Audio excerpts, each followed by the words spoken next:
ఆంధ్రప్రదేశ్లో ప్రభుత్వాన్ని నడిపిస్తున్న ఎన్డీఏ కూటమి తెలుగుదేశం పార్టీ అధినేత చంద్రబాబు నాయుడు మరియు అతని సహచరులకు అందామా లేక గ్రూపులు అందామా మొత్తం మీద వాళ్ళ గ్రూప్కి ఒక సుప్రీంకోర్టు ఈ రోజున శుతిమెత్తగా కాదు శుతితో కొట్టినట్లు మొహం పగలగొట్టేటట్లు ఒక తీర్పు ఇచ్చింది.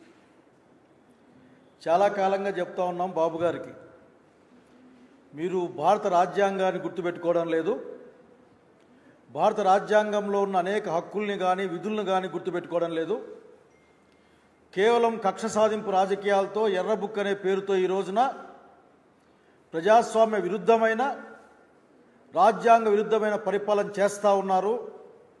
మీరు అప్పుడెప్పుడో వెనకటి చంద్రబాబు నాయుడు చూసాం, రామారావు గారి పైన చెప్పులు రాళ్ళు వేయించిన నాటి చంద్రబాబు నాయుడు గుర్తుకొస్తూ ఉన్నాను. నాకు ఏ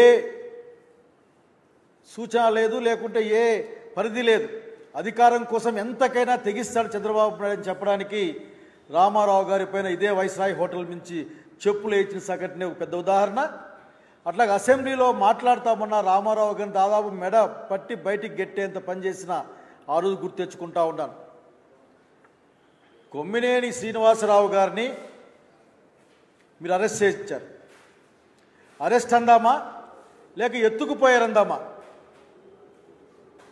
మొత్తం మీద ఆంధ్రప్రదేశ్ పోలీసు వాళ్ళు కొద్దిమంది అతి ఉత్సాహంతో శ్రీనివాసరావు గారిని ఇక్కడికి తీసుకెళ్లారు, తుళ్ళూరు స్టేషన్లో పెట్టారు.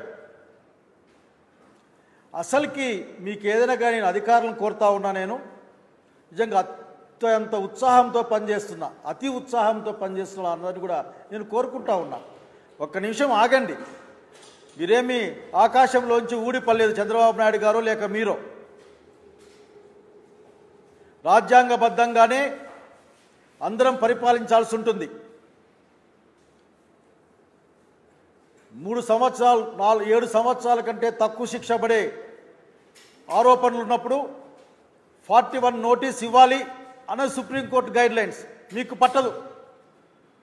మీ యొక్క రాజకీయ పొలిటికల్ బాసుల యొక్క ఆ నవ్వులకే మీరు పొంగిపోవాల్సి వస్తుంది. వారి మొహంలో కళ చూడడం కోసం మీరు ప్రయత్నం చేస్తూ ఉంటారు. 70 ఏళ్ళ పైబడ్డవాడు, ఎటువంటి చెడ్డ చరిత్ర లేనివాడు, ఇప్పటికే చంద్రబాబు గారు మీ చేత పలుమార్లు బాధించబడ్డవాడు. అతన్ని మీరు ఇక్కడ తీసుకెళ్తే కనీసం ఈ తెలంగాణ రాష్ట్ర పోలీసులకు కూడా స్పష్టంగా చెప్పలేదన్నది మా దగ్గర ఉన్న సమాచారం. సుప్రీంకోర్టు ఏం చెప్పిందో మీకు గుర్తుకుందా? ఒకసారి చదవండి. ఊరకనే ప్రజల్ని భయపడించడం కాదు.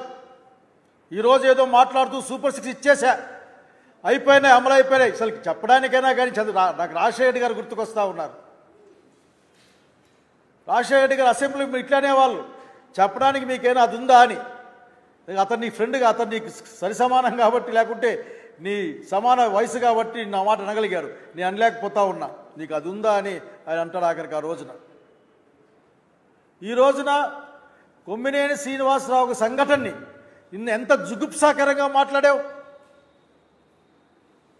ఎంత జుగుప్సాకరంగా మాట్లాడేసరికి వినడానికి అసహ్యం వేస్తుంది.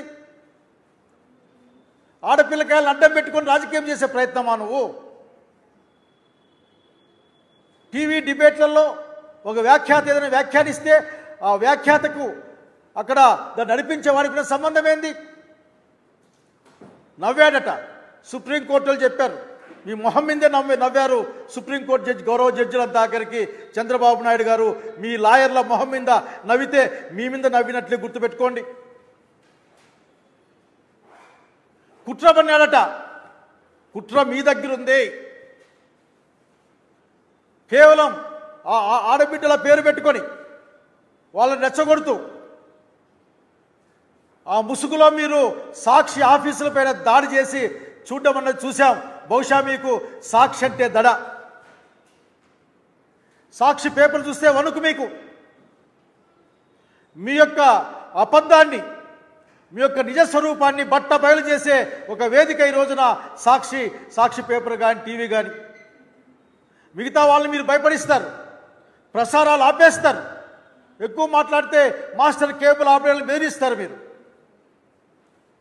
ఈ రోజున సాక్షి నోరు ముగిద్దామని మీ ప్రయత్నం సుప్రీంకోర్టు మొహం మీద కొట్టలు తీర్పిచ్చింది. ఈ రోజున వెంటనే విడుదల చేయండి. మీ యొక్క విషయాలు తెలుసు, పేపర్లు రాలేదని, లేక సాయంత్రం అయిందని, లైట్ లేదని, ఇటు రకరకాలుగా మీరు మాట్లాడతారు. అందుకనే సుప్రీంకోర్టు మీ యొక్క కథలన్నీ తెలుసు కాబట్టే వెంటనే విడుదల చేయమని మీకు ఆదేశాలు ఇవ్వడం.